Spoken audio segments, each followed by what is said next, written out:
यही आपको करना है और यही हमने किया। जब जीवन में समस्या हो, जब जीवन में बंद दरवाजे हो, जब जीवन में कुछ समझ ना आए कि क्या करना चाहिए, यही वो चाबी है जिससे हर ताला खुल जाएगा।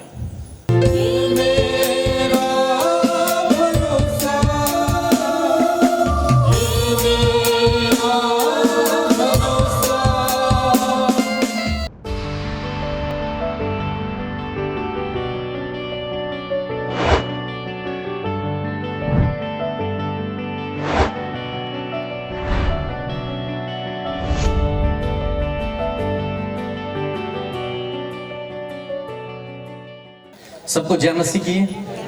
कैसे हैं आप सब लोग? बहुत अच्छे हैं। और वास्तव में मैं भी यहाँ आकर बहुत अच्छा हो गया हूँ। इतना अच्छा डांस, इतना अच्छा मैंने नहीं देखा। और अपने पैटर्न में आप लोग, मतलब ऐसा नहीं है कि आपने वेस्टर्न कल्चर में उस तरीके से नहीं किया, लेकिन अपने कल्चर के हिसाब से आप कर रहे हैं। ये बहुत ही बड़ी बात है, बहुत ही खुशी की बात है। और मैं ये देखकर, ये सुनकर बहुत आशीषित हुआ, बहुत ज्यादा आशीषित, बहुत ज्यादा आशीषित। अंकल बैठे हैं, उनको देखकर तो बहुत ही ज्यादा।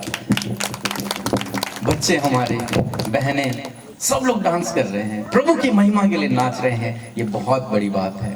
सो प्रभु आपको बहुत सामर्थ्य दे, आपको ऐसे ही डांस करने की शक्ति और सामर्थ्य दे कि आप प्रभु के लिए नाचें और गाएं। इसीलिए प्रभु ने आपको, मुझे बनाया भी है। जैसे कि हम लोग सीख रहे हैं कि मौसम क्या होगा? बदलेगा। मौसम बदलने वाला है और बहुत जल्द मौसम बदलेगा। बीते दिनों, कल रात को हमने सुना, दिन में भी हमने सुना कि किस प्रकार से मौसम बदलेगा। पहला स्टेप क्या है? कि अपने जीवन में पहला स्थान प्रभु को देना। जब आप अपने जीवन में पहला स्थान प्रभु को देते हैं तो आपके जीवन बदलते चले जाते हैं, आपके हालात बदलते चले जाते हैं, आपके परिवार का मौसम बदलता चला जाता है, वो समय बदलता चला जाता है। और आज हम एक और बात सीखेंगे जिसे आप यदि अपने जीवन में लागू करेंगे तो आपका मौसम बदलेगा, आपका समय बदलेगा, आपका परिवार बदलेगा, लोगों के जीवन बदल जाएंगे। यदि मैं किसी भी भाई या फिर बहन से कहूं कि जहां हम लोग रुके हैं, जिस कमरे में हम लोग रुके हैं, वहां जाइए और उस कमरे में बहुत सारी बहुमूल्य चीजें रखी हुई हैं, आप लेकर के आइए, लेकिन दरवाजा बंद है, ताला लगा हुआ है, लॉक लगा है, तो आपको किस चीज की आवश्यकता होगी ताकि आप तुरंत जाएं और वो बहुमूल्य चीजें ले लें? चाबी की। बिना चाबी के आप उस रूम में नहीं जा पाएंगे, क्योंकि उसमें बाहर से क्या लगा है? ताला लगा है। और ताले को खोलने के लिए हमें चाबी चाहिए, और वो भी सही चाबी चाहिए। अगर गलत चाबी आपके पास है तो भी नहीं खुलेगा ताला, सही चाबी होनी जरूरी है। और यदि आपने सही चाबी उस ताले पर यूज की तो आप उसे आसानी से खोल लेंगे, और जो कुछ बहुमूल्य चीजें अंदर रखी हुई हैं आप उन्हें ले सकते हैं। और उस चाबी के विषय में आज मैं आप लोगों से बात करने वाला हूं कि यदि आप उस चाबी को इस्तेमाल करेंगे तो आपका जीवन बदल जाएगा। पहली बार जब मैडम ने बच्चे को कंसीव किया और कुछ लगभग 3 या 4 महीने बाद उनका मिसकैरेज हो गया, क्योंकि हम लोग ट्रैवल किया करते थे बाइक से, और शायद उस कारण या फिर हमें नहीं पता किस कारण मिसकैरेज हो गया, और हम लोग थोड़ा सा परेशान हुए। फिर हमने कहा प्रभु की इच्छा पूरी हो, जैसा प्रभु चाहे वैसा हो। दूसरी बार जब उन्होंने कंसीव किया तो हम डॉक्टर के पास गए, एक अच्छा हॉस्पिटल में हम लोग थे, डॉक्टर के पास गए, और मैं बाहर था, ये अंदर थे, सारे टेस्ट हो रहे थे। टेस्ट होने के बाद उन्होंने मुझे अंदर बुलाया, डॉक्टर्स ने। जब मैं अंदर गया तो कम से कम 5 डॉक्टर बैठे हुए थे। उन्होंने हम दोनों को सलाह दी कि तुम इस बच्चे को मत रखो। क्यों मत रखो? क्योंकि ये अपाहिज पैदा होगा, ये अपंग पैदा होगा, और तुम्हें जीवन भर जो है इस दुख को सहना होगा, उसके साथ जीवन भर रहना होगा, उसकी देखभाल करनी होगी। मतलब उसके अंग जो होंगे विकसित नहीं होंगे। और अभी हमारे पास टाइम है, हम लोग कुछ कर सकते हैं, उसके बाद हम कुछ नहीं कर पाएंगे, फिर तुम्हें जीवन भर इसी बच्चे के साथ ऐसे ही जीवन व्यतीत करना होगा। इसलिए तुम दोनों डिसाइड करो और हमें ये डिसीजन बताओ कि हमें क्या करना है इस बच्चे के लिए। और हम दोनों बड़े निराश हुए और डॉक्टर के कैबिन से बाहर आ गए। बाहर में हम दोनों बैठे और सोचने लगे, प्रभु पहली बार ऐसा हुआ, फिर दूसरी बार भी ऐसा हो रहा है, हम लोग क्या करें? कुछ समझ नहीं आया क्या करना चाहिए। लेकिन हम दोनों वहीं पर बैठे हुए थे। अचानक से मन में ये बात उत्पन्न हुई कि प्रभु बाइबल में लिखा है कि बच्चे को बनाने वाला गर्भ का फल परमेश्वर की ओर से है, और परमेश्वर सर्वशक्तिमान परमेश्वर वचन कहता है कि उसने जो कुछ बनाया अंत में कहा बहुत अच्छा है। ये बातें मेरे मन में आई। मैंने कहा प्रभु जब वचन में लिखा है कि सृजनहार तू है और जो कुछ तू बनाता है वो बहुत सुंदर बनाता है, तो मुझे इस बात का विश्वास है कि तू मेरे बेटे को भी सुंदर बनाएगा, तो मेरे बच्चे को भी बहुत अच्छा पैदा करेगा। डॉक्टर चाहे कुछ भी कहें, लेकिन मैं इस बात पर यकीन नहीं करूंगा। तेरा वचन क्या कहता है मैं उस बात पर यकीन करूंगा। एक तरफ डॉक्टर था, एक तरफ वचन था। मुझे हम दोनों को किस बात पर यकीन करना है? हमने वचन का हाथ थाम लिया। हमने कहा हम वचन क्या कहता है हम उस पर विश्वास करेंगे। रिपोर्टें आज भी हमारे पास हैं। और फिर एक और बात मन में आई कि यदि प्रभु नहीं भी हुआ तो भी हम इस बच्चे को रखेंगे। जब तूने हमें सेवा करने के लिए बुलाया है, तो जब हम दूसरों की सेवा करने के लिए तैयार हैं, तो हम अपने बच्चे के लिए कर सकते हैं। कोई बात नहीं प्रभु, पहले तो ऐसा नहीं करेगा, और यदि कर भी देगा तो भी हम डॉक्टर के कहने के अनुसार नहीं करेंगे। और फिर हम अंदर भी नहीं गए, डॉक्टर की केबिन में उसे बताने दोबारा गए ही नहीं। हम वहीं से वापस चले गए, अपनी जहां हम रहते थे घर में वापस चले गए। उसके बाद हम लोग दोनों शाम को बैठे, हम लोगों ने प्रार्थना किया, प्रभु तेरे वचन में लिखा है कि तू जो कुछ बनाता है अच्छा बनाता है। तूने कहा बहुत अच्छा। और दूसरी बात कि प्रभु गर्भ का फल यहोवा की ओर से होता है। ये दो वचन हमने थाम लिए, और रोज सुबह रोज शाम जब भी हम दोनों प्रार्थना में बैठते कहते प्रभु तेरा वचन ये कहता है, अब तो इस वचन को हमारे जीवन में पूरा कर। पहली बात, प्रभु तेरा वचन ये कहता है कि तू अच्छा बनाता है सब कुछ, यही हमारे जीवन में पूरा कर। प्रभु तेरा वचन कहता है कि गर्भ का फल यहोवा की ओर से है, इस वचन को हमारे जीवन में पूरा कर। और हमने इस वचन को रोज सुबह शाम प्रभु के सम्मुख रखना शुरू किया। दूसरी बात, हम दोनों रोज बैठते सुबह शाम और कहते प्रभु तेरा वचन हमारे जीवन में पूरा हो गया, हम तेरा धन्यवाद करते हैं। और हमने प्रभु का धन्यवाद करना शुरू किया।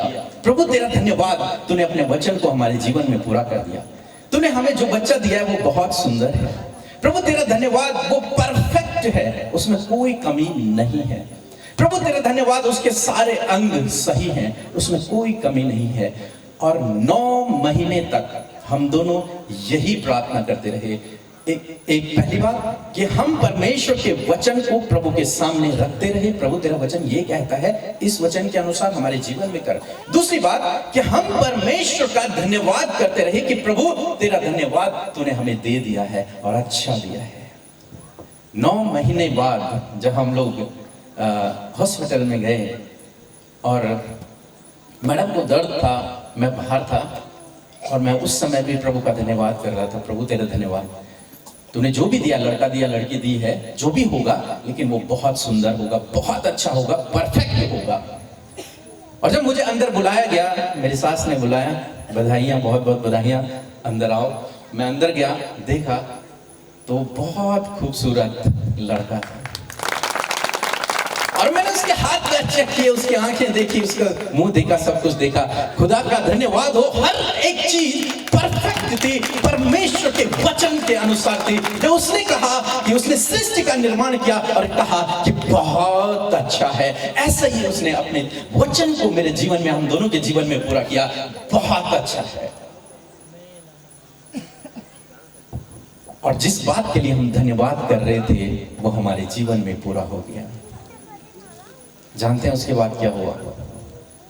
जैसे ही वो पैदा हुआ उसी महीने से हमारी इनकम बढ़ गई, उसी महीने से हमारे जीवन में आशीषें आनी शुरू हो गई, उसी महीने से हम जमीन से इतने ऊपर उठ गए। हमारा मौसम, जो मैं कह रहा हूं ना, वो बदल गया, हमारा समय बदल गया। अगर उस दिन मैं डॉक्टर की बात मान लेता तो आज मैं इस आशीष को खो देता जो आज परमेश्वर ने मुझे जो आशीष दी। मैं ये नहीं कह रहा हूं कि डॉक्टर की बात नहीं माननी है, डॉक्टर की बात माननी है। मैं ये नहीं कह रहा हूं, मैं ये नहीं कह रहा हूं कि दवाई मत खाना, मैं ये नहीं कह रहा हूं।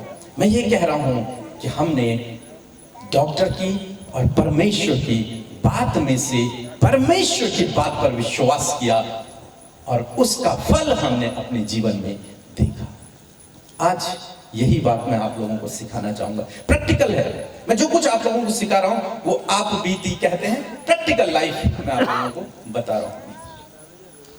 यही दो काम आपको करने हैं, परमेश्वर का वचन और उसका धन्यवाद, परमेश्वर का वचन और उसका धन्यवाद, और आप अपने जीवन में रिजल्ट को देखेंगे। यही वो चाबी है जिससे हर ताला खुल जाएगा। ये वो चाबी मैंने आपको बताई जिसके द्वारा आप बंद दरवाजों को खोल सकते हैं, और वो चाबी है प्रार्थना, परमेश्वर का वचन और उसका धन्यवाद करना। बाइबल में हम एक व्यक्ति के विषय में पढ़ते हैं, राजा यहोशापात। आप लोगों ने बहुत बार पढ़ा होगा राजा यहोशापात। राजा यहोशापात के लिए लिखा है, एक समय उसके जीवन में ऐसा आया कि जब बहुत सारे राजाओं ने उसे चारों तरफ से घेर लिया। अब वो ऐसी मुसीबत में पड़ गया कि वो राजा होते हुए, एक योद्धा होते हुए, वो उनसे लड़ने नहीं पाया। क्यों? क्योंकि ये थोड़े थे और जिन्होंने घेरा था वो बहुत अधिक लोग थे, बहुत सामर्थी लोग थे।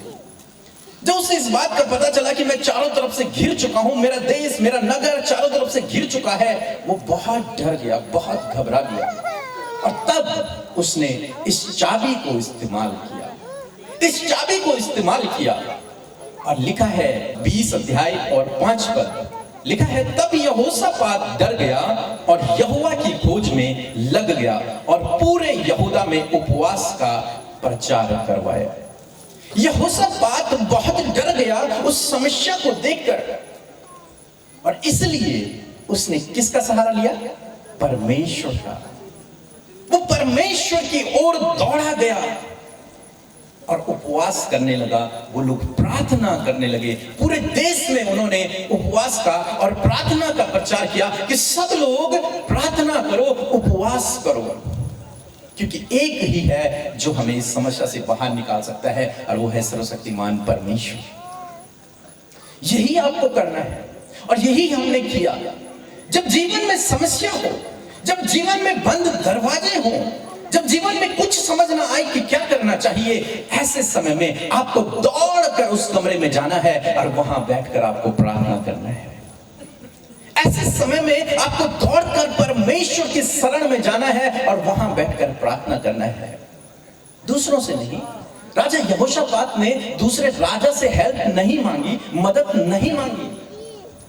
हो सकता था कि वो भी दूसरे राजा से मदद मांग सकता था, लेकिन उसने ऐसा नहीं किया। उसने क्या किया? वो परमेश्वर के भवन में गया, परमेश्वर की शरण में गया और वहां उसने घुटने टेके, वहां उसने प्रार्थना किया। जब हमारे पास भी ये रिपोर्ट आई डॉक्टर की, तो हम किसके पास गए? दूसरे डॉक्टर के पास? हमने घुटने टेके और परमेश्वर के सम्मुख इस समस्या को रख दिया। डरे तो हम भी, लेकिन परमेश्वर के सम्मुख उस समस्या को रख दिया। प्रभु अब तू देख, ये केस अब तू देख प्रभु। आज मैं आपको उत्साहित करूंगा कि यदि आपके जीवन में भी कुछ ऐसी समस्या है, तो आपको प्रभु के पास जाना है। केवल वही है जो दरवाजा खोल सकता है, और चाबी केवल प्रार्थना है जो दरवाजे को खोल।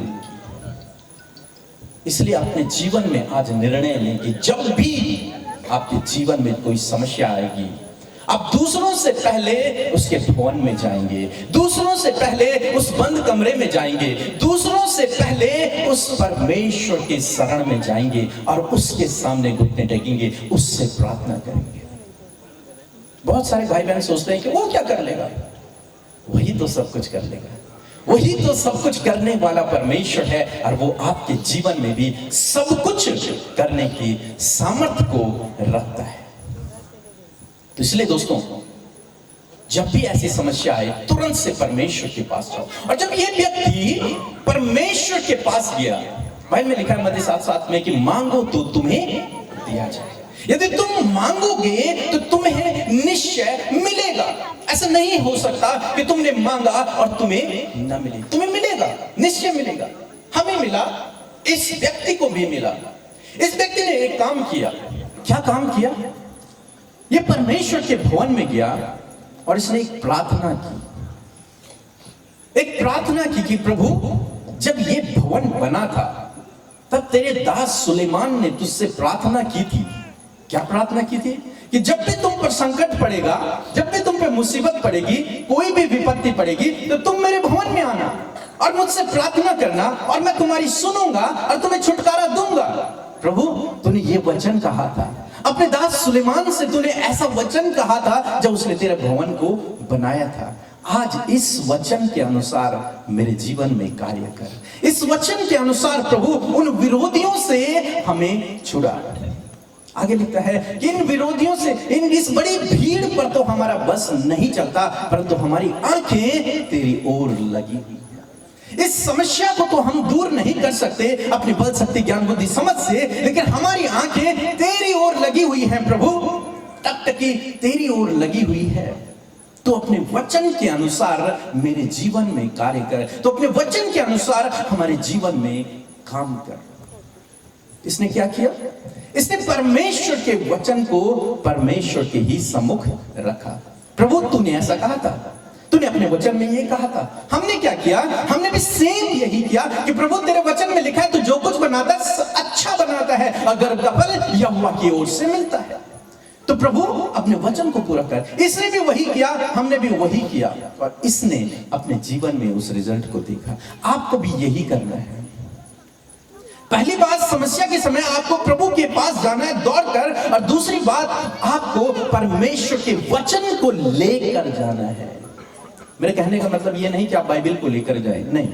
मेरे कहने का मतलब यह है कि जो आपकी समस्या से रिलेटेड जो वचन है, उस वचन को लेकर प्रभु के सम्मुख जाएं। प्रभु, तेरे वचन में यह लिखा है, इस वचन को आप मेरे जीवन में पूरा करें। प्रभु, तेरे वचन में लिखा है कि तेरे द्वारा तेरा घराना उद्धार पाएगा, प्रभु छुटकारा पाएगा, इसलिए मेरे घराने को छुटकारा दे। मेरे बच्चा जो एडिक्शन में है, मेरे पति जो एडिक्शन में है, जो बुरी बुरी लतों में है, तो उसे छुटकारा दे। यदि आप उसके वचन को प्रोक्लेम करेंगे तो वो वचन आपके जीवन में पूरा होगा। क्यों? क्योंकि परमेश्वर ने अपने नाम से अधिक अपने वचन को महत्व दिया है। बाइबल कहती है कि जो कोई वचन उसके मुख से निकला हुआ है वो खाली वापस नहीं आता, वो अपना काम करके ही रहता है, वापस आता है। तीर जब धनुष से निकल जाता है तो अपना काम करता ही करता है। गोली जब बंदूक से निकल जाती है तो वो अपना काम करता ही करता है। इसी प्रकार से परमेश्वर का वचन है, यदि आप उसे प्रोक्लेम करेंगे, यदि आप उस वचन को कहना शुरू करेंगे, यदि आप उस वचन के अनुसार प्रार्थना करना शुरू करेंगे, तो वो वचन आपके जीवन में पूरा हो जाएगा। हालेलुया। और निश्चय होगा, और तब आप अपने जीवन में मौसम को परिवर्तित होते हुए देखो। और यहां पर आगे 15 पद में यदि आप पढ़ेंगे तो वहां पर कुछ इस प्रकार से लिखा है, हे ये राजा यहोशापात, तुम सब ध्यान दो, यहोवा तुमसे यूं कहता है कि तुम इस बड़ी भीड़ से मत डरो। और तुम्हारा मन कच्चा ना हो। युद्ध तुम्हारा नहीं परंतु परमेश्वर का है। दोस्तों, युद्ध आपका नहीं है। वो समस्या जो आपके जीवन में है वास्तव में आपकी नहीं है, लेकिन आपके सृजनहार की है, आपके परमेश्वर की है, जिस पर आप भरोसा करते हैं। यदि आप उस समस्या को लेकर परमेश्वर के सम्मुख चले गए, यदि आप उस परेशानी को लेकर परमेश्वर के सम्मुख गए, तो वो समस्या फिर परमेश्वर की हो जाती है। फिर वो उस परमेश्वर को, उस प्रॉब्लम को सॉल्व करता है।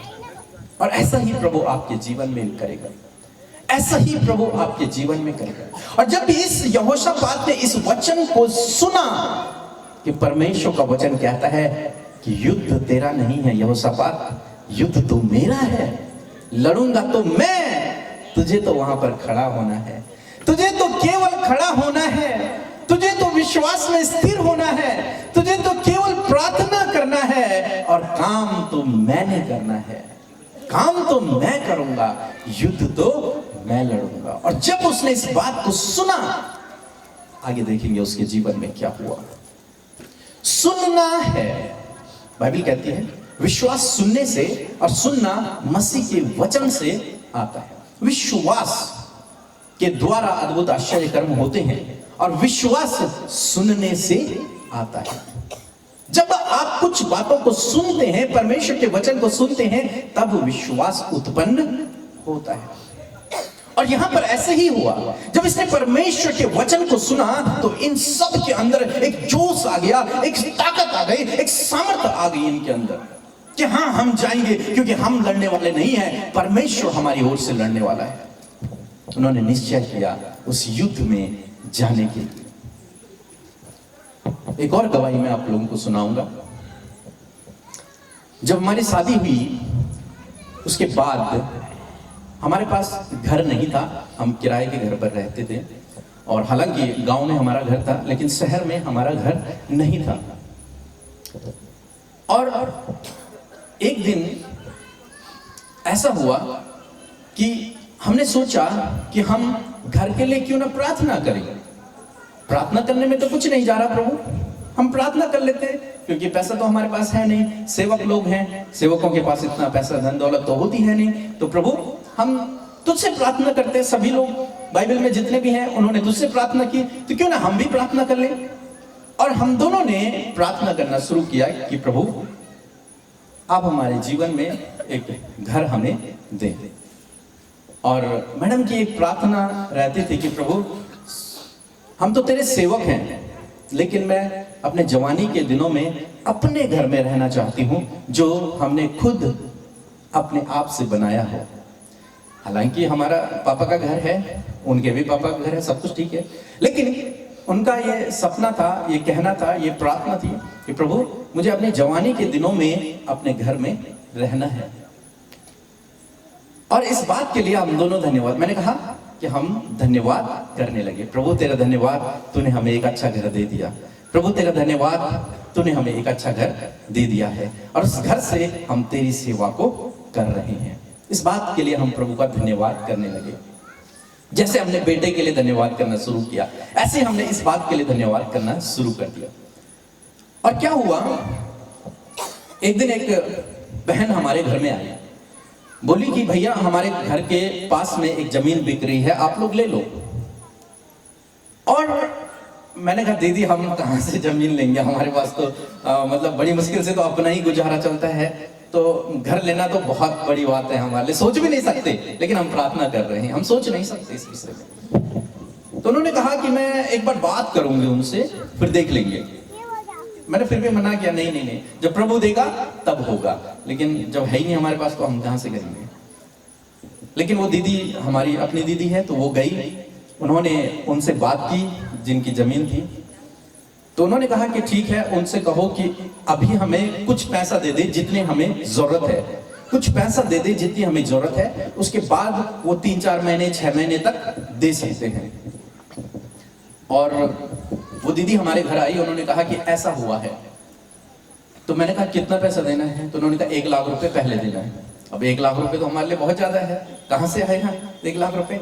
फिर हमने सोचा कि बाकी पैसा भी तो देना है, तो दीदी ने समझाया कि एक काम करेंगे, अभी जैसे भी करके इधर उधर से मांग के हम लोग 1 लाख रुपए इकट्ठा करके दे देते हैं, फिर हम लोन के लिए अप्लाई करेंगे, लोन लेंगे और फिर हम पूरी जमीन धीरे धीरे ले लेंगे, किस्त देंगे, फिर लोन बैंक को किस्त देंगे। और हम लोगों ने सोचा ठीक है, ये प्लान अच्छा है। और हमने क्या किया कि इनके भाई आर्मी में हैं तो उनसे कुछ पैसे लिए, कुछ हमने पापा लोगों से, कुछ अपने पास थे, और 1 लाख रुपए इकट्ठा करके हमने उन्हें दे दिया। उन्होंने दूसरे दिन हमारे नाम से उस जमीन की रजिस्ट्री कर दी। जब रजिस्ट्री हो गई और दूसरे दिन लॉकडाउन लग गया, आपको पता है ना लॉकडाउन, दूसरे ही दिन लॉकडाउन लग गया। और जब लॉकडाउन लगा तो मुझे पूरे 2 साल का समय मिला उस जमीन के पैसे देने में। क्यों? क्योंकि मैंने उन्हें कहा कि भैया आपके लिए भी लॉकडाउन है तो हमारे लिए भी लॉकडाउन है, जैसा होगा मैं वैसा देता रहूंगा। छोटी छोटी रकम करके हम लोगों ने उनका पूरा पैसा 2 साल में पे किया।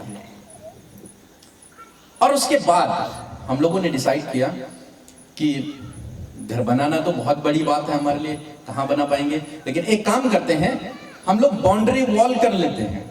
कम से कम बाउंड्री वॉल, अपनी जमीन रहे कि भाई कोई कब्जा ना करे, कुछ भी ऐसे करके, तो इसलिए हम बाउंड्री वॉल कर देते हैं कि ठीक है। फिर हमने सोचा कि इससे अच्छा है कि हम बैंक से लोन ले लेंगे और लोन के द्वारा हम लोग घर को बना लेंगे, फिर बैंक को हम लोन देते रहेंगे। अच्छा, पहली बार जब हमने जमीन ली तब हमने लोन नहीं लिया। इस बार हमने प्लान किया कि हम लोन लेंगे, और मैंने पेपर इकट्ठे करने लग गया, कौन से बैंक में जाएंगे, क्या क्या फॉर्मेलिटीज होती हैं, क्या क्या पेपर लगेंगे, इन सब बातों के विषय में हम लोग सोचने लगे। मैं तैयारी करने लगा, कौन हमारा गवाह बनेगा, अनजान शहर में कौन हमारा गवाह बनेगा, है ना। लेकिन इन बातों के विषय में हम सोचने लगे। और एक दिन जब मैं सोच ही रहा था इन विषयों पर, एक दिन मैं एक प्रभु के सेवक का प्रचार सुन रहा था। जैसे आप हमारा प्रचार सुनते हैं, बहुत सारी बहनें, बहुत सारे भाई लोग हमारे प्रार्थनाओं को रोज सुबह 4 बजे, रोज शाम 6 बजे सुनते हैं। ऐसे ही मैं भी किसी का प्रचार सुन रहा था, और जब मैंने उनका प्रचार सुना तो उन्होंने एक गवाही सुनाई, जैसे मैं आप लोगों को सुना रहा हूं। उन्होंने कहा उस गवाही में कि एक हस्बैंड वाइफ थे, वो कहीं दूर रहा करते थे और प्रभु की सेवा किया करते थे, और वो एक भवन बनाना चाहते थे, एक कमरा, बहुत बड़ा एक हॉल बनाना चाहते थे, जहां पर वो गरीब बच्चों को रखकर उनकी सेवा कर सके। लेकिन एक सेवक के लिए इतना बड़ा हॉल बनाना, इतना बड़ा घर बनाना नामुमकिन था, लेकिन वो दोनों उसके लिए प्रार्थना किया करते। और उन्होंने एक काम किया अपने जीवन में, जब भी वो कहीं भी प्रार्थना के लिए जाते, किसी के घर पर प्रार्थना के लिए जाते, तो जो उन्हें कुछ भी दान मिलता, कुछ भी भेंट मिलती, वो दोनों उसको लेते, तुरंत से मार्केट जाते, मार्केट से कुछ सामान खरीद लेते। सपोज एग्जांपल के तौर पर उन्हें कुछ पैसा मिला, वो मार्केट गए, उन्होंने सीमेंट खरीद लिया कुछ बैग। उन्हें कुछ फिर कहीं से कुछ पैसा मिला, वो फिर मार्केट गए, उन्होंने सरिया खरीद ली। इस प्रकार से मटेरियल वो खरीदते रहे। और कुछ सालों में उन्होंने क्या देखा कि उनके पास इतना सामान हो गया कि अब आसानी से वो कुछ कमरों को बिल्ड कर सकते हैं। और उन्होंने काम करना शुरू किया, और प्रभु ने अपने लोगों के जीवन में बात की लोगों से, और सबने मिलजुल कर उस भवन का निर्माण कर दिया। और उन्हें लोन भी नहीं लेना पड़ा, उन्हें किसी की हेल्प भी नहीं ली, और वो भवन बन के तैयार हो गया। ऐसा अद्भुत आश्चर्य कर्म प्रभु ने उनके जीवन में किया। मैंने कहा कि विश्वास सुनने से, और सुनना मसीह के वचन से आता है। और जब मैंने इस बात को सुना, जब मैंने इस गवाही को सुना, मैंने तुरंत से विश्वास कर लिया, प्रभु मैं भी तेरा सेवक हूं, प्रभु हम दोनों भी तेरे सेवक हैं। हम भी अपने पैसे से नहीं बना सकते, अपने ज्ञान बुद्धि समझ से नहीं बना सकते, लेकिन तू कर सकता है। उस गवाही से मुझे ये विश्वास हो गया कि तेरे लिए कोई भी काम असंभव नहीं है, तू कर सकता है। प्रभु लोन नहीं, बंद किया, फेंक दिया, लोन नहीं लेंगे, हम भी यही करेंगे जो इन्होंने किया। जितना भी हम कमाएंगे वो सब हम धीरे धीरे इस घर में लगाते चले जाएंगे। एक एक ईंट करके हम लेकर आएंगे, एक एक सीमेंट बैग लेके हम आएंगे, एक एक सरिया लेकर हम आएंगे, और एक एक करके हम लोग बनाते चले जाएंगे। पहले एक कमरा बनाएंगे, फिर दूसरा कमरा, ऐसा हमने प्लान कर लिया। और फिर प्रभु का धन्यवाद किया, प्रभु हम ऐसा ही करेंगे जैसे इस गवाही में हमने सुना। जानते हैं क्या हुआ? जिस दिन हमने फाउंडेशन खोदनी शुरू करी, उसी दिन से हमारी इनकम डबल हो गई। हालेलुया। हम जितना कमाते थे उसका दुगना हम लोग कमाने लगे, और वो सारा पैसा हम उस भवन में लगाने लगे, और मात्र 1 साल में वो 2 मंजिला मकान बन के तैयार हो गया। नीचे हम रहते हैं और ऊपर खुदा का भवन है, प्रेयर टावर है, और वहां से पूरी दुनिया के लिए प्रार्थनाएं की जाती है। ये हमने अपनी बल शक्ति ज्ञान बुद्धि समझ से नहीं किया, लेकिन ये परमेश्वर ने अपने वचन के अनुसार हमारे जीवन में किया। घर बनाना कोई बहुत बड़ी बात नहीं है, लेकिन जिसके पास कुछ नहीं है उसका घर बन जाए तो उसके लिए बहुत बड़ी बात है। जिसके पास कुछ नहीं है यदि उसका घर बन जाए तो बहुत बड़ी बात है। हमारे घर वाले, हमारे रिश्तेदार देख के हैरान थे। लास्ट में उन्होंने डिसीजन यही निकाला, ईसाई बन गए, पैसा मिल गया लास्ट में। लेकिन मैंने उन्हें कहा, किसी ईसाई ने तो मुझे 1 रुपए नहीं दिया, लेकिन मेरे यीशु ने मुझे छप्पर फाड़ के दे दिया, और उसने इतना दे दिया कि अब संभलने से नहीं संभलता। ऐसा परमेश्वर है आपका और मेरा। यदि आपने चाबी को इस्तेमाल करना शुरू कर दिया तो आपके जीवन में अद्भुत आश्चर्य कर्म करेगा। अद्भुत आश्चर्य कर्म आपकी सोच, आपकी समझ से कई अधिक बढ़कर वो आपके जीवन में करेगा। युद्ध तुम्हारा नहीं है, लड़ने वाला परमेश्वर है। विश्वास करके तो देखो, भरोसा करके तो देखो, लड़ेगा तो परमेश्वर। परमेश्वर लड़ेगा। एक बहन ने एक गवाही बताई कि उनका कोई रिलेटिव 20 सालों से जेल में था। 20 साल हो चुके थे वो जेल में थे। बहुत कुछ किया, बहुत कुछ करने की कोशिश की, लेकिन उनको रिहाई नहीं मिली। उन्होंने अभी बीते महीने हमारे प्रेयर टावर में फोन किया, उनके लिए प्रार्थना हुई। उनका कहना है कि उसी हफ्ते उस भाई को रिहाई मिल गई। अब वो भाई फ्री है, जेल से स्वतंत्र हो गया 20 साल बाद। ऐसा नहीं कि उसकी सजा पूरी हो गई, नहीं, परमेश्वर ने उसे वहां से बाहर निकाल दिया। ऐसा परमेश्वर है। एक बार भरोसा करके तो देखो। परमेश्वर का वचन कहता है, परख के तो देख यहोवा कितना भला है। परख कर तो देखो। और इस यहोशापात ने यही किया। ये परमेश्वर के भवन में गया, उसके सामने आंसू बहाए, उसे उसका वचन याद दिलाया। प्रभु तेरा वचन में ये कहता है कि तू छुटकारा देगा। और परमेश्वर ने उसे वादा किया कि तेरी ओर से मैं लड़ूंगा, तुझे लड़ने की जरूरत नहीं है। तुझे केवल खड़ा होना है, तुझे केवल विश्वास रखना है, तुझे केवल भरोसा रखना है, और प्रभु तेरे जीवन में काम करेगा। इन्होंने विश्वास किया। दूसरे दिन अपनी सैनिकों को तैयार किया, अपनी पूरी पलटन को तैयार किया। और जानते हैं दूसरा काम इन्होंने क्या किया?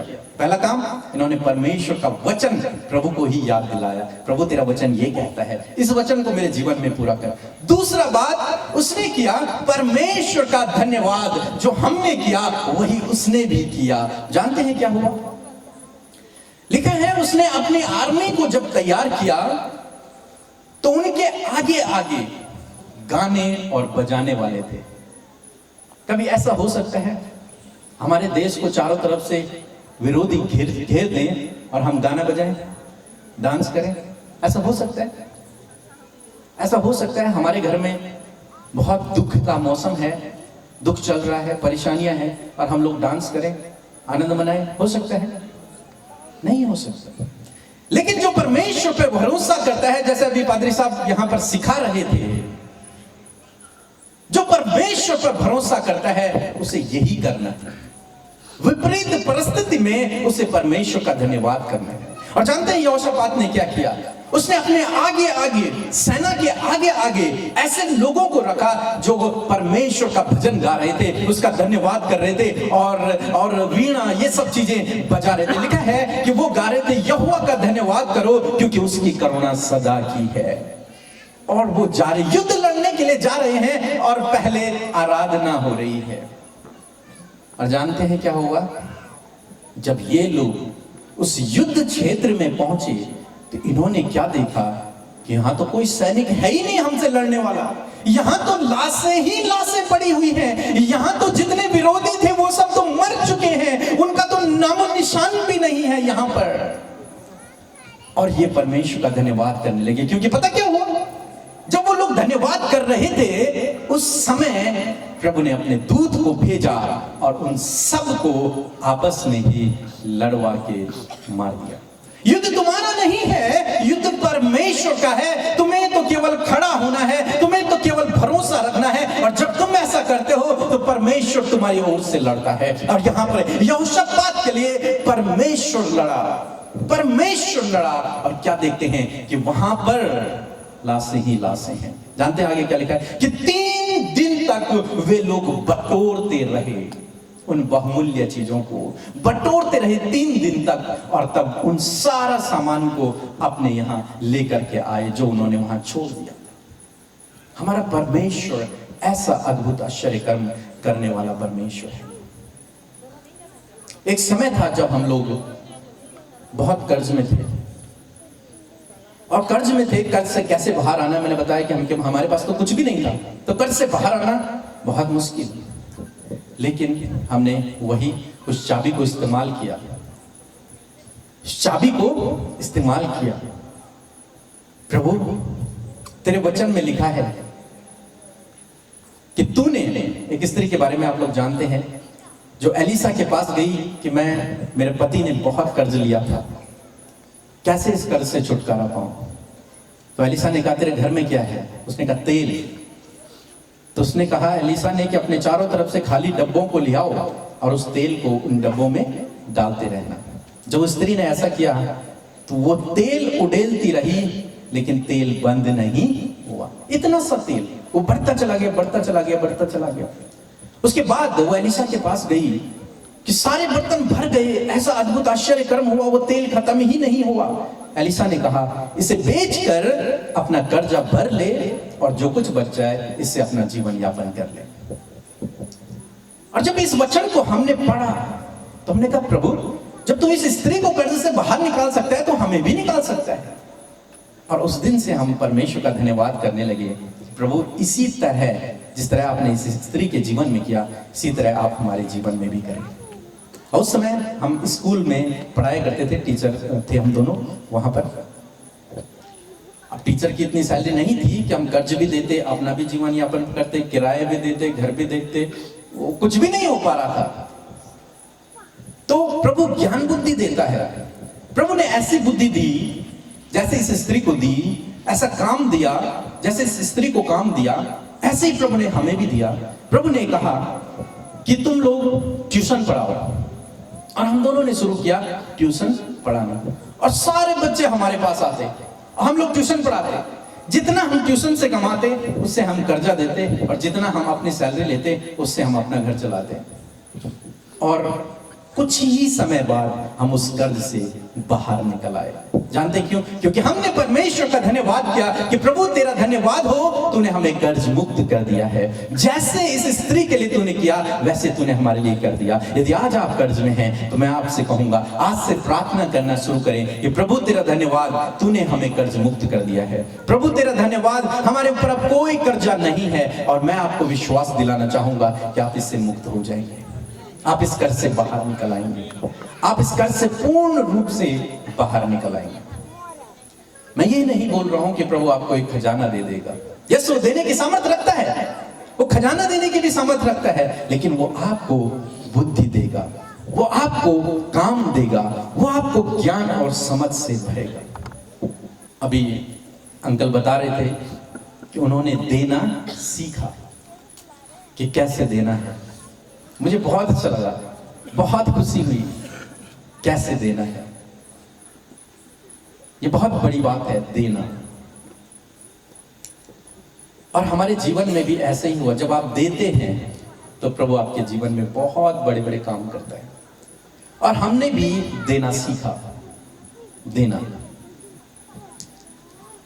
जितना हमारे पास होता और जितना जिसको जरूरत होती, हम अपने हाथों को बढ़ाते और जरूरत को पूरा करते। चाहे चर्च में हो, कहीं पर भी हो, कहीं पर भी हो, सबसे पहले देने के लिए हम लोग खड़े। हालांकि हमारे पास भी नहीं था, लेकिन फिर भी हम देने के लिए खड़े।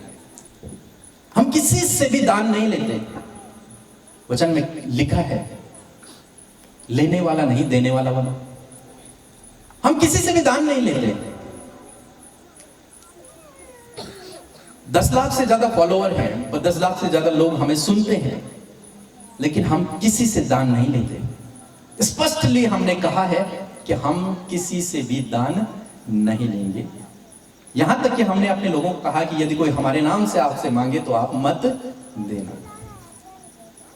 जानते हैं क्या होगा? अगर मेरी जगह पे कोई और होता, आप लोग देखते हैं यूट्यूब में आजकल कि सबसे पहले दान चाहिए, सबसे पहले ये चाहिए। लेकिन हमने, अंकल बता रहे थे कि मेरा फॉरेनर कौन है? यीशु मसीह है। और जानते हैं हम लोग क्या कहते हैं? हमारा एटीएम यीशु मसीह है। हमारा जो एटीएम है ना, वो यीशु मसीह है। जब जितना चाहिए वो चाबी को घुमाओ, एटीएम लगाओ, और जितना चाहिए वो हमारी जरूरत के अनुसार हमें दे देता है। हमने सबसे ना कह रहा कि हमें दान नहीं चाहिए प्रभु, किसी से भी नहीं चाहिए प्रभु, लेकिन हम देने वाला होना चाहते हैं, हम देना चाहते हैं। जब आप परमेश्वर के लिए विश्वास योग्य होते हैं, जब आप परमेश्वर पर भरोसा रखते हैं, मनुष्यों पर नहीं, तब प्रभु आपके लिए बंद दरवाजों को खोल देता है। तब प्रभु आपके लिए बंद दरवाजों को खोल देता है। यही आज शाम में मैं आपको सिखाना चाहता हूं। तो आपको अपने जीवन में इन 2 बातों को याद रखना है। पहली बात कि आपको परमेश्वर के वचन को लेकर परमेश्वर से प्रार्थना करना है, और दूसरा बात आपको परमेश्वर का धन्यवाद करना है। आपने अमेज़न से कभी कोई सामान मंगाया है? मैं सोचता हूँ हाथ उठाए अगर आपने मंगाया है अमेज़न से। हाँ, बहुत सारे लोग अमेज़न से सामान मंगाते हैं, या फ्लिपकार्ट से। हमारी बहनें ज़्यादा मंगाई करती हैं अपने लिए, सूट और भी चीज़ें मंगाते हैं। एक समय की बात है जब मैं अपने लिए कैमरा ले रहा था, कैमरा रिकॉर्डिंग के लिए, वीडियो रिकॉर्डिंग के लिए कैमरा लेना चाहता था। तो उस समय लॉकडाउन था लगभग, तो कैमरा लेना चाहता था। तो मैंने अमेज़न में सर्च किया कैमरा, और कैमरा लेने के लिए हम लोग तैयार हुए। लगभग 65-70 हजार का वो कैमरा था। अब जब हमने लिया, उसे बुक किया, लेने के लिए बात आई, तो वहां पर था कि एडवांस पेमेंट करो। क्या करो? Advance payment. और सामान कम से कम 10 दिन बाद हमारे पास पहुंचेगा, लेकिन पहले एडवांस में पेमेंट कर दो। मैंने कहा ये कैसे संभव हो सकता है? हम पेमेंट कर दें 60-70 हजार रुपए, और पता चला नहीं आया हमारे पास, तो क्या होगा? हमारा तो नुकसान हो जाएगा। या फिर सही कैमरा नहीं आया, या फिर वो डिफेक्टिव रहा, तो क्या करेंगे? फिर हमारे भाई विकास जो बैठे हुए हैं, उन्होंने मुझे सलाह दी, नहीं भैया ऐसा नहीं होता। मुझे समझाया कि ऐसा नहीं होता, सब कुछ ठीक होगा। तो मैंने कहा भैया आपकी जिम्मेदारी रहेगी, आप लो, मैं आपसे ही वापस लूंगा ये पैसे, ये आप लो। तो उन्होंने मंगाया। जब उन्होंने एडवांस पेमेंट किया, तो मुश्किल से 5-6 दिन में वो कैमरा हमारे पास आ गया, और वो बहुत अच्छा कैमरा था, उसमें कोई भी डिफेक्ट नहीं था, सब कुछ बहुत अच्छा था। एक बार मैंने और कुछ सामान मंगाने की कोशिश की जो 500 रुपए का था, और वहां लिखा था कैश ऑन डिलीवरी, कि जब सामान आपके पास पहुंचेगा तब पेमेंट कर देना। उस दिन मेरे दिमाग में एक बात आई, जो बड़ा आइटम है, महंगा आइटम है, उसका पेमेंट ये लोग पहले लेते हैं, भेजने से पहले लेते हैं। और जो छोटा सा आइटम है उसका पेमेंट ये तब लेते हैं जब सामान घर पर पहुंच जाता है। एक का पेमेंट एडवांस में होता है, और एक का पेमेंट तब होता है जब सामान आपके पास पहुंच जाता है। समझ रहे हैं मेरी बात को? 2 पेमेंट के तरीके हैं अमेज़न में, या फिर किसी भी ऑनलाइन प्लेटफॉर्म से यदि आप सामान खरीदते हैं तो 2 तरीके यूज होते हैं। एक तरीका यह है कि जब आप छोटा सामान खरीदेंगे, कम कीमत का सामान खरीदेंगे, तो वो आपको कैश ऑन डिलीवरी मिल जाएगा। मीन्स आपके घर पर जब सामान आएगा तब आप उसे पेमेंट करेंगे। और जब आप बड़ा सामान खरीदेंगे, सपोज आप कूलर खरीद रहे हैं या टीवी का कुछ भी आप खरीद रहे हैं, जो बड़ा सामान है, जो महंगा सामान है, उसका पेमेंट आपको पहले करना पड़ेगा। और फिर मेरे दिमाग में एक और बात निकली, इसी प्रकार से प्रभु के राज्य में है, जो सामान कीमती है, जो चीज कीमती है, जिसको आप प्रभु से मांग रहे हैं, जो बहुत कठिन है, जो बहुत टफ है, जिसका बदलना मुश्किल है, जो आपको असंभव लग रहा है, उसके लिए आप एडवांस पेमेंट कर दो प्रभु को। उसके लिए आप क्या करो, प्रभु को एडवांस पेमेंट कर दो। मैं पैसे की बात नहीं कर रहा हूं, ये मत सोचना कि प्रभु को एडवांस में पैसे देने पड़ेंगे, नहीं, मैं पैसे की बात नहीं कर रहा हूं। एडवांस में प्रभु को पेमेंट कर दो, पहले सामान मिलने से पहले प्रभु को पेमेंट कर दो। प्रार्थना का उत्तर आने से पहले प्रभु को पेमेंट कर दो। अब ये पेमेंट कैसे करना है भाई? प्रभु का धन्यवाद कर दो। प्रभु को आपको और मुझसे क्या चाहिए? क्या चाहिए प्रभु को? धन्यवाद। कहता है कि वो धन्यवाद के बलिदानों से प्रसन्न है। उसे किसी का लहू नहीं चाहिए, उसे और कुछ नहीं चाहिए, उसे क्या चाहिए? धन्यवाद। तो यदि आप अपने जीवन में वो अद्भुत आश्चर्य कर्म देखना चाहते हैं, तो जिस चीज के लिए आप प्रार्थना कर रहे हैं, जिस चीज के लिए आप व्याकुल हैं, जिस बात के लिए आप परेशान हैं, उसके लिए आप प्रभु का धन्यवाद करना शुरू करें और आप अपने जीवन में अद्भुत आश्चर्य कर्म को देखेंगे, क्योंकि आपने एडवांस में प्रभु को पेमेंट कर दिया। और भैया ने कहा, अंकल ने कहा कि वो किसी का कर्जदार नहीं है, वो आपने पेमेंट किया है तो निश्चय आपको वापस लौट आएगा। और यही हम लोग अपने जीवन में फॉलो करते हैं, हम पहले ही उसे एडवांस में धन्यवाद देते हैं। मैंने कहा जब हमारे बेटे के लिए ऐसा कहा तो हमने पहले से ही प्रभु का धन्यवाद करना शुरू किया कि प्रभु तेरा धन्यवाद, हमारा बच्चा अच्छा है। जब हम घर बनाने के लिए प्लान किया, हमारे पास कुछ नहीं था, लेकिन हमने फिर भी प्रभु का धन्यवाद करना शुरू किया। प्रभु तेरा धन्यवाद, हमारा मकान बहुत अच्छा है। प्रभु तेरा धन्यवाद, ऊपर वाली मंजिल में तेरी सेवा होती है और नीचे वाले मंजिल में हम लोग रहते हैं। जबकि कुछ भी नामो निशान नहीं था, उसके बावजूद हमने परमेश्वर का धन्यवाद करना शुरू किया। हमारे लिए असंभव था, लेकिन उसके बावजूद हमने परमेश्वर का धन्यवाद करना शुरू किया। जब हम कर्ज में थे, तब हमने परमेश्वर का धन्यवाद करना शुरू किया कि प्रभु तेरा धन्यवाद, तूने हमें कर्ज मुक्त कर दिया। जब हमें कोई नहीं सुनता था, तब मैंने कहा कि मैंने 1000 मैसेज तैयार करके रखे हुए थे और प्रार्थना किया करता था, प्रभु का धन्यवाद किया करता था, हम दोनों मिलकर कि प्रभु हम दुनिया की छोर तक तेरे गवाह हैं, प्रभु दुनिया की छोर तक हम तेरे गवाह हैं। और आज जिन बातों के लिए हमने प्रभु का एडवांस में धन्यवाद किया, वो बातें आज हमारे जीवन में पूरी हो रही हैं और आगे भी होती रहेंगी। यही आज सामने मैं आपको उत्साहित करूंगा कि प्रभु का धन्यवाद करें, एडवांस में प्रभु का धन्यवाद करें। जो आप चाहते हैं अपने जीवन में, जो आप चाहते हैं, जिस बात के लिए आप निराश हैं, जिस बात के लिए आप डरे हुए हैं, जिस बात के लिए आप दुखी हैं, जिस बात के लिए आप चिंतित हैं, उस बात के लिए प्रभु का धन्यवाद करेंगे। प्रभु तूने वो मेरे जीवन में कर दिया है, उस बात के लिए प्रभु का धन्यवाद करें। यहोशापात की तरह अपने आगे आगे उस युद्ध में धन्यवाद का बलिदान चढ़ाते जाइए। रोज सुबह शाम प्रभु का धन्यवाद कीजिए, उठते बैठते खाते समय हर समय प्रभु का धन्यवाद करो कि प्रभु तूने मुझे इस समस्या से बाहर निकाल दिया है, प्रभु तूने मुझे इस दुख से बाहर निकाल दिया, प्रभु तूने मेरे आंसुओं को पोंछ डाला है, प्रभु तूने मेरे इस प्रिय का जीवन बदल दिया है, प्रभु तूने मेरे जीवन में मुझे कर्जे से बाहर निकाल दिया है, प्रभु तूने मुझे सब कुछ दे दिया है। जिस भी बात के लिए आप प्रार्थना कर रहे हैं, आज जिस बात के लिए आप दुखी हैं, उसके लिए प्रभु का धन्यवाद करना शुरू करें।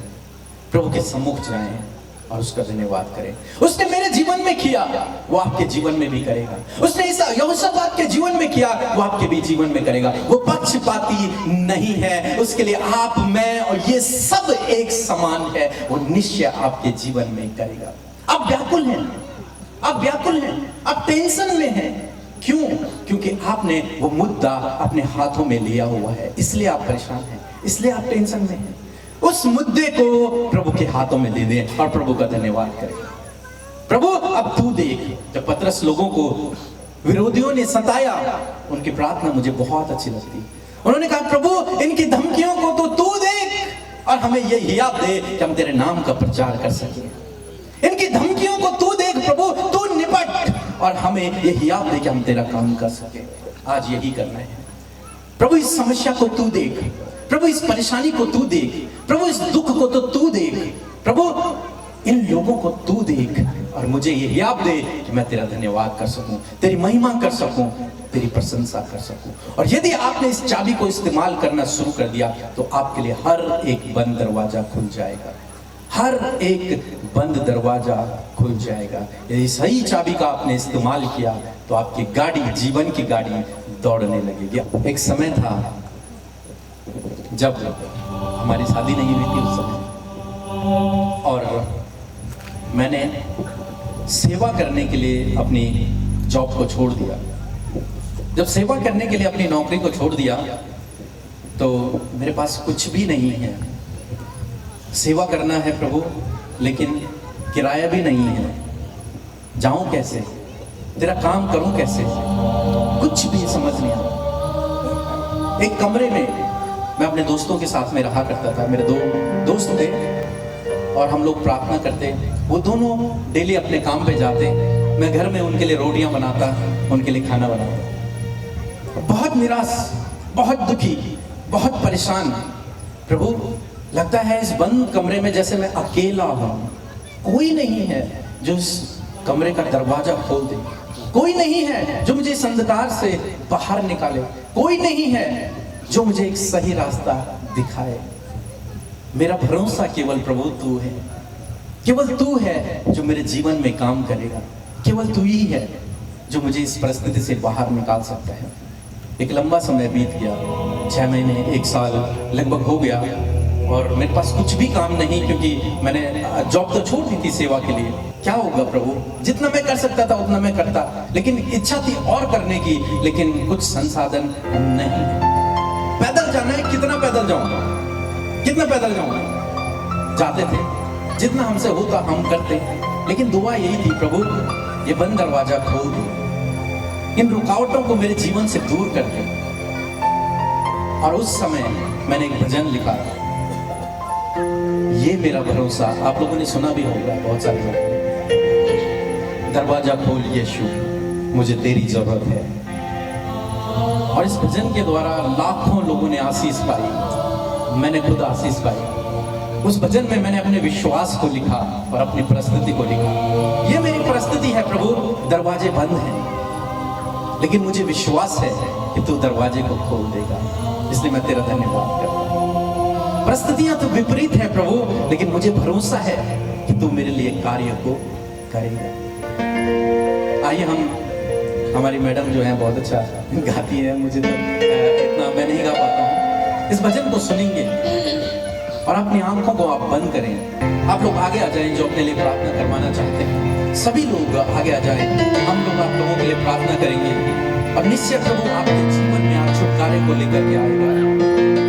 यदि आपके जीवन में कोई भी समस्या है, आप विश्वास करें कि प्रार्थना के बाद आपका जीवन बदल जाएगा। आप यदि भरोसा करेंगे तो आपके जीवन में निश्चय काम होगा।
उसके लिए प्रार्थना करेंगे।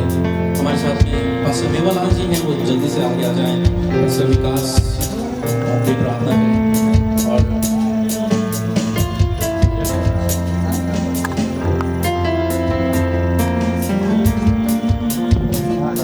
दिनेश पास्टर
पवित्र आत्मा